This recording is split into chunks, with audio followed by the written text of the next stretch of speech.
Hello friends, आपका मेरे इस यूट्यूब चैनल पर स्वागत है।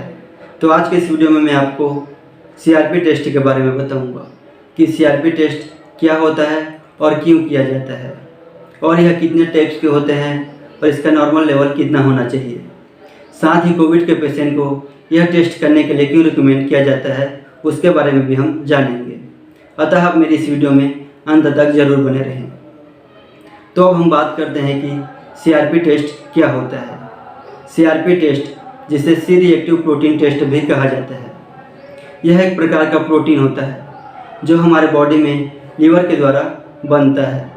अगर हमारे बॉडी में किसी भी प्रकार का इन्फेक्शन या स्वेलिंग होता है तो लीवर के द्वारा यह प्रोटीन ज़्यादा मात्रा में बनने लगता है। इसी सीआरपी टेस्ट के द्वारा यह प्रोटीन को टेस्ट किया जाता है। सीआरपी टेस्ट जो है वो ब्लड टेस्ट के द्वारा किया जाता है, जिसमें बहुत ही कम मात्रा में यानी कि 2 से 5 ml ब्लड की आवश्यकता होती है। तो अब हम बात करते हैं कि यह टेस्ट क्यों किया जाता है। बेसिकली यह टेस्ट हार्ट अटैक रिस्क का पता लगाने के लिए किया जाता है कि हार्ट अटैक आने वाला है या आ सकता है। यह सब इस टेस्ट के द्वारा पता लगाया जाता है। यह एक नॉन स्पेसिफिक टेस्ट होता है जिसके द्वारा किसी खास बीमारी का पता नहीं लगाया जा सकता। इसमें केवल वायरल इन्फेक्शन या बैक्टीरियल इन्फेक्शन का पता लगाया जा सकता है, लेकिन कौन सा इन्फेक्शन होने वाला है उसके बारे में हम पता नहीं लगा सकते। तो अब हम बात करेंगे कि कोविड के पेशेंट को यह टेस्ट करने के लिए क्यों रिकमेंड किया जाता है। तो दोस्तों, जो कोविड-19 है यह कोरोना वायरस के कारण होता है, जो कि एक वायरल इन्फेक्शन होता है, जिसके कारण हमारे बॉडी में सीआरपी का लेवल बढ़ जाता है और इसी का टेस्ट करने के लिए सीआरपी टेस्ट किया जाता है। तो अब हम बात करते हैं कि सीआरपी टेस्ट कितने टाइप्स के होते हैं।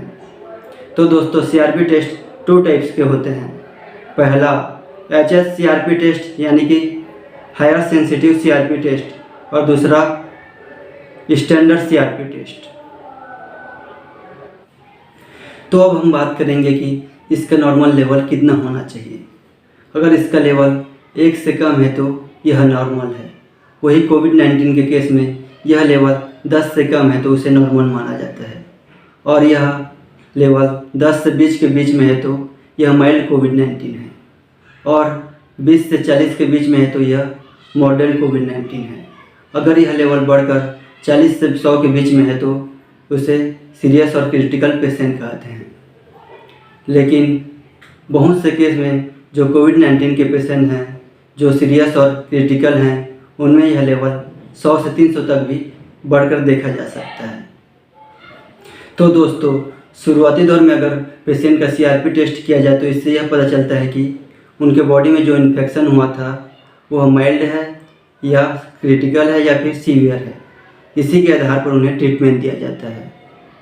इसके साथ साथ पेशेंट को सीबीसी टेस्ट का भी रिकमेंड किया जाता है, क्योंकि जो कोविड के पेशेंट होते हैं उनमें सीआरपी के साथ साथ लिम्फोसाइट भी कम हो जाता है। तो अब मैं आपको लिम्फोसाइट के बारे में शॉर्ट में बता देता हूँ। हमारे ब्लड में 3 टाइप के सेल प्रेजेंट होते हैं: red blood cell, white blood cell और प्लेटलेट्स। तो जो लिम्फोसाइट है वह वाइट ब्लड सेल का पार्ट होता है। तो दोस्तों, अगर जो कोविड के पेशेंट हैं उनमें सीआरपी के साथ साथ लिम्फोसाइट भी कम हो जाता है तो उन्हें डायग्नोस करने में हेल्प होता है। तो दोस्तों, आपको मेरा यह वीडियो पसंद आया हो तो वीडियो को लाइक करें एंड चैनल को सब्सक्राइब करें और ज़्यादा से ज़्यादा लोगों के पास शेयर करें।